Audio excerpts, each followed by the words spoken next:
अब राजनीतिक सत्ता की बात करते हैं, जिसके केंद्र में आज भी पश्चिम बंगाल है और टीएमसी। चुनावी नतीजों के बाद से ममता बनर्जी और टीएमसी की मुसीबतें कम नहीं हो रही हैं। एक तरफ पार्टी में बगावत, दूसरी तरफ फर्जी सिग्नेचर के मामले में सीआईडी की जांच। आज ममता बनर्जी के कोलकाता वाले घर ये जांच पहुंच गई और ये सब तब हो रहा था जब दिल्ली में ममता बनर्जी सोनिया गांधी से मिलने के लिए उनके आवास पर पहुंची थी। ये मुलाकात 45 मिनट तक चली। हालांकि क्या बात हुई इस पर कोई और बयान नहीं आया। मामला यह है कि विधायकों के फर्जी सिग्नेचर के मामले में पश्चिम बंगाल सीआईडी की एक टीम कोलकाता में 30 बी हरीश चटर्जी स्ट्रीट पर ममता बनर्जी के घर पहुंची। सूत्रों के मुताबिक ये टीम उस पते पर पहुंची जो तृणमूल कांग्रेस का सेंट्रल ऑफिस भी है। वो पार्टी के राष्ट्रीय महासचिव अभिषेक बनर्जी को औपचारिक नोटिस देने गए थे। दावा है कि सीआईडी अधिकारी टीएमसी ऑफिस की तलाशी लेना चाहते थे, लेकिन वहां मौजूद टीएमसी के लोगों ने अधिकारियों को अंदर जाने से रोका और तीखी बहस की। दरअसल कुछ विधायकों ने आरोप लगाया था कि टीएमसी विधायक दल का नेता चुने जाने के मामले में अभिषेक बनर्जी ने फर्जी सिग्नेचर कराए थे। विधानसभा अध्यक्ष से इसकी शिकायत हुई थी। सीआईडी इसकी जांच कर रही है। सीआईडी अभिषेक बनर्जी को 3 नोटिस दे चुकी है। अभी तक वो सीआईडी के सामने आए नहीं।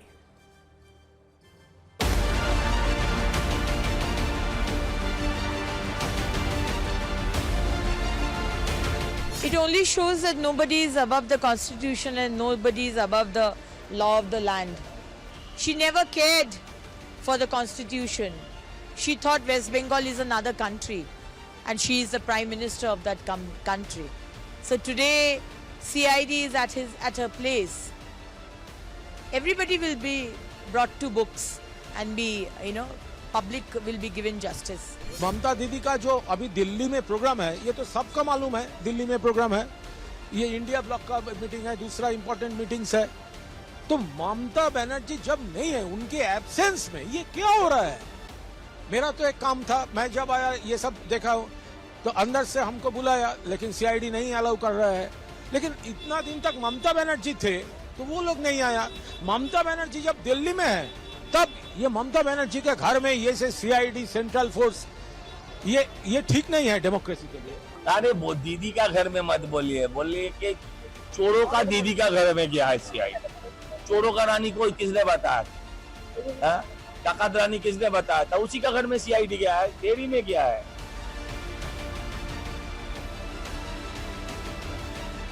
वो लोग आए हैं और उन लोग का बॉस शुभेंदु अधिकारी को खुश करने के लिए वो लोग सोच रहे हैं कि शुभेंदु अधिकारी पैसा देता है। उन लोग का बॉस है शुभेंदु अधिकारी, उसको खुश करने के लिए इधर आया है और कोई कुछ नहीं है, और कुछ नहीं है। 15 साल में जिस प्रकार से दुर्नीति हुआ है उसका केंद्र बिंदु तो माननीय मुख्यमंत्री रही है। बड़ा जितना भी घोटाला हुआ है, शिक्षा घोटाला से लेकर के जितना भी रिक्रूटमेंट हुआ है या जो भी घोटाला हुआ, इसका केंद्र बिंदु तो स्वाभाविक रूप से माननीय मुख्यमंत्री है, तो इसलिए सीआईडी गई है वहाँ पर। देखिए, कानून से ऊपर कोई भी नहीं है।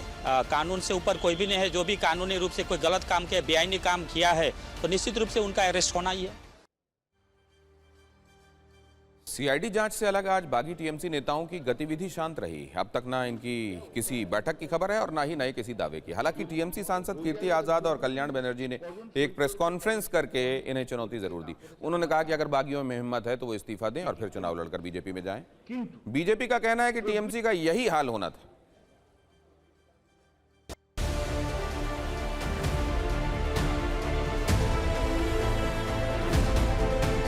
इन गद्दारों से मैं जानना चाहता हूं कि तुम्हें तकलीफ हो रही थी तो तुमने इलेक्शन के बाद ये तकलीफ क्यों जाहिर की? इलेक्शन के पहले करना चाहिए था। और इलेक्शन के बाद अनेकों आरोप लगाए सुखेंदु शेखर ने और रिजाइन कर दिया, लेकिन कम से कम उसने एक पॉलिटिकल एथिक्स दिखाया कि वह जिस पार्टी में था, जिस सिंबल के साथ राज्यसभा में एमपी था, उसकी समस्या थी, उसने रिजाइन कर दिया। तुम्हारे में भी अगर पॉलिटिकल एथिक्स है तो तुम भी रिजाइन कर दो उसकी तरह और आ जाओ बीजेपी के टिकट पर लड़ने के लिए।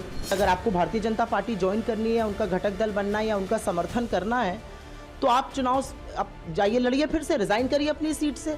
आपका मैंडेट भारतीय जनता पार्टी के खिलाफ था।